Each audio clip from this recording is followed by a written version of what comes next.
welcome to this week's highlights. Thank you as always to the sponsors, continuing their excellent work helping us here. And this week we see second 11 back at home, entertaining Bognor Regis. Familiar names on the team sheet for Worthing. A couple of younger players making their first starts in the seconds this week though.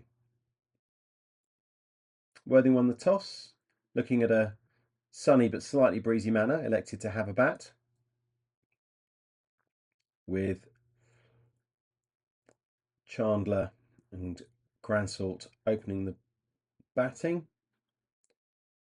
Bognor keeping things tight at the beginning, and then uncharacteristically Rene looking to play a more subtle shot than perhaps he sometimes is best known for around Sussex, not quite picking it though and making his way back to the pavilion. That did bring Tommy Simpson to the crease though, who, after seeing his eye in slowly for a couple of overs, starting to get a hold of the ball nicely. So in the 10th over here, not a cracking run rate for Worthing, but having lost that one early wicket, we'll be happy to see the partnership between Chandler and Simpson developing until Henry not quite picking that one and bowled by Winslow for his first wicket of the day. Miles coming out to join Tommy. A nicely timed shot off the legs there. Run rate pushed up over 3. Gav wanting to help that run rate along, but not quite getting enough behind that to beat the fielder out in the deep. Winslow's second wicket, very economical still.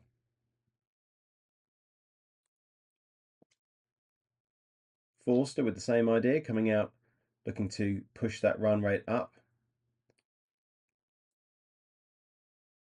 And then not getting a full bat on that, and some sharp work in the field by Adams, helping Winslow to his third wicket of the afternoon. 49 for 4 in the 16th over. Still, Tommy out there and taking advantage of a wide, running 2 with Toby for a slightly unorthodox fashion of bringing up Worthing's 50, which they will have been pleased to see, again with that run rate ever so slightly eking up. Simpson helping it there with a solid shot of a no ball.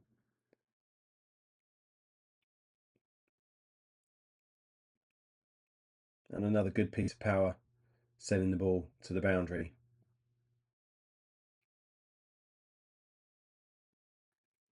Toby having spent a couple of overs out there, supporting, now starting to push for runs himself.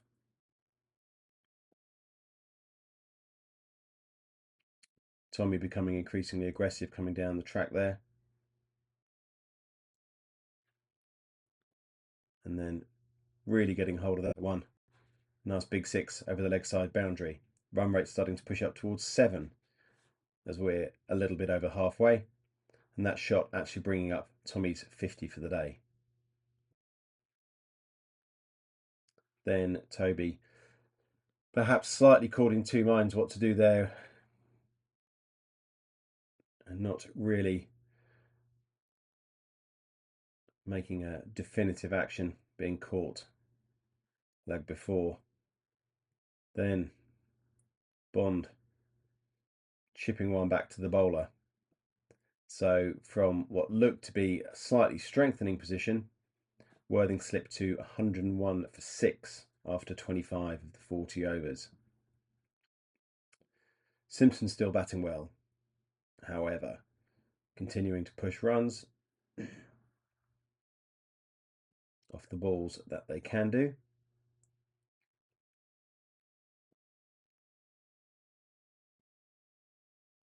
Baker being sensible, playing shots when he can.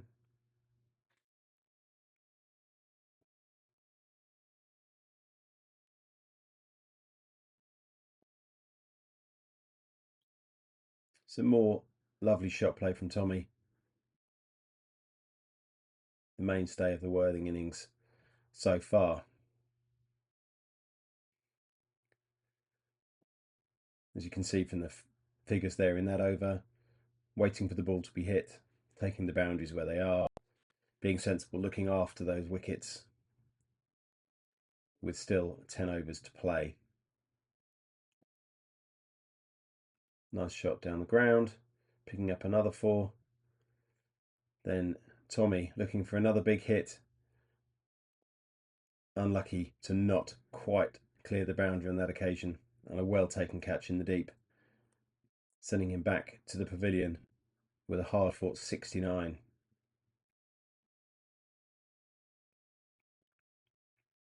So Emily James joining Ollie Baker at the crease.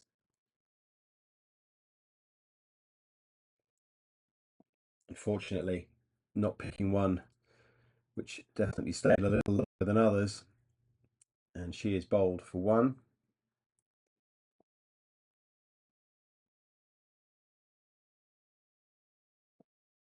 She's though replaced by Joseph Clapp, who with a nice shot for 4 there brings up Worthing's 150. And Ollie Baker, who'd been working hard, built himself a strong 27 runs, knowing that time was starting to tick on, perhaps looking for a shot that he might say now wasn't there, but a very well crafted innings. Then the skipper, Graham, comes in, a few overs left, looks to go big, but again, falling victim to not quite clearing the field. So, Worthing finish their innings, having not been quite able to bat through the 40, reaching a score of 158.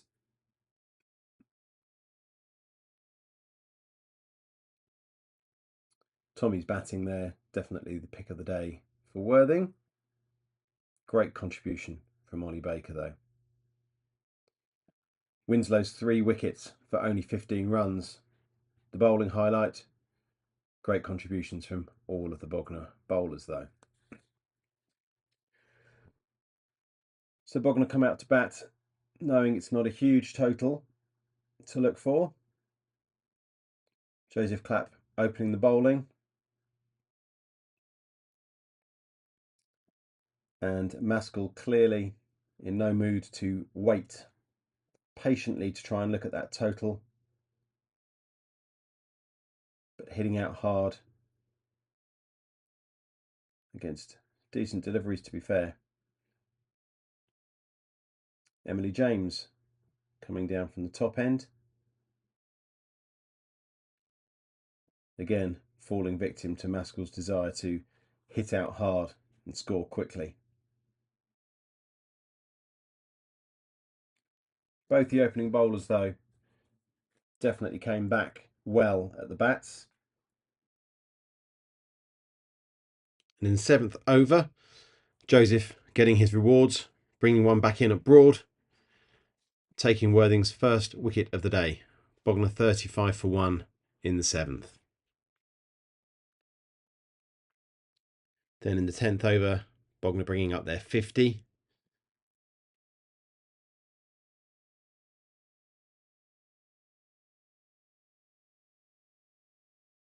But Joseph still working hard, picks up another, taking Bognor to 75 for 2. First bowling change sees Graham come in. Bognor not picking up many boundaries up to this point, but keeping the scoreboard ticking through to the 15th over and up to 75 for 2.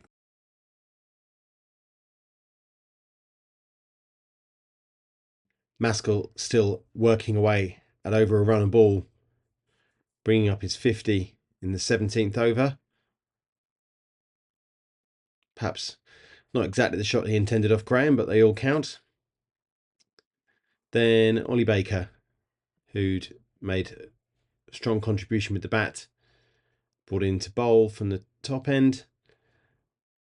Unfortunately, Maskell looking at him the same way that he looked at any other new bowler that had come on,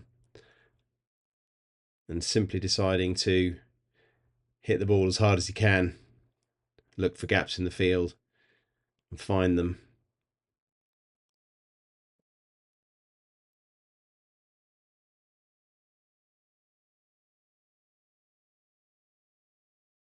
Moving his total and Bognor's run rate ever closer.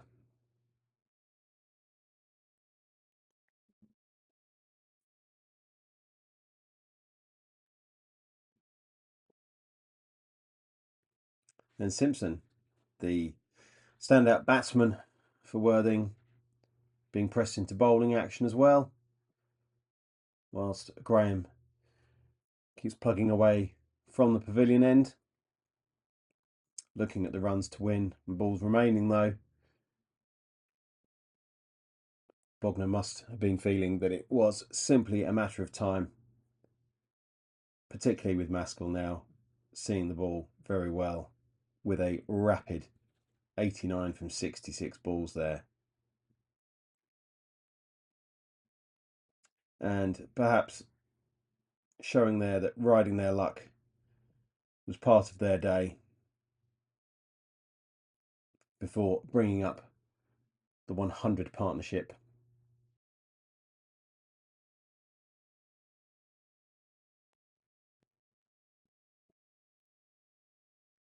And that was the last meaningful action of the innings, which did see Bognor over the line with some time to spare. Great comeback bowling from Joseph Clapp after a tough first over.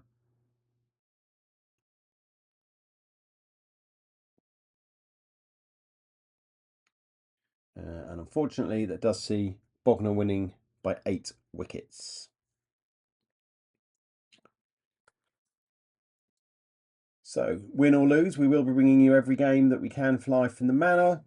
Next week, we're back with the first 11 entertaining St James's Montefiore. We do hope that you will be able to watch that. And from a Worthing point of view, we'll be crossing our fingers for some better highlights to show you next week as well.